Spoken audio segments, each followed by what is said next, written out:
গ্রামের ঘাটে মাছ ধরতে গিয়ে ইমন কাদার ভেতর থেকে তুলে পেল এক পুরনো কালো আংটি। আঙ্গুলে পড়তেই চারদিক নিস্তে কণ ভেসে এলো, নদীর জলও কাঁপল আস্তে আস্তে চারিদিকই। আংটির ভেতর থেকে বলল এক বুড়ো গলা, আমি আংটির মধ্যে লুকিয়েছে ডুজেবেশের ধন রত্ন আর ঘুমিয়ে থাকা রাজকন্যা। বছরের পর কেউ খুলতে পারেনি। আমাকে ভেতরে নিয়ে চলো। সঙ্গে সঙ্গে চোখের সামনে ঘাট উধাও হয়ে গেল।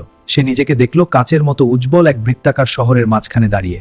চারদিকে জল ঝুলছে উল্টোভাবে। সামনে সোনার প্রাসাদ, মাঝখানে কাচের কফিনে ঘুমিয়ে আছে রাজকন্যা, পাশে ঢাকনাবিহীন ঘড়ি দাঁড়িয়ে। সব ঘুকধুক ধুক। অদ্ভুত নিঃশব্দ শহরটা মন্ত্রবন্ধ মতন দেখালো। দরওয়ান বলল, এই আংটির দুনিয়ায় সব মানুষ মিথ্যে বলায় পাথরে বদলে গেছে। রাজকন্যার সামনে দাঁড়িয়ে সত্যি কথা বলে ঘড়িটা ঘোরালে তবেই সময় চলবে, সবাই জেগে উঠবে আবারও নিজের রূপে। ইমন থরথর করে নিজের ছোট ছোট চুরি, আলস্য, মিথ্যে সব স্বীকার করলো। ঘড়ির কাঁটা ঘুরল, জল নড়ল, পাথর মানুষ হলো, রাজকন্যা জেগে হাসলো।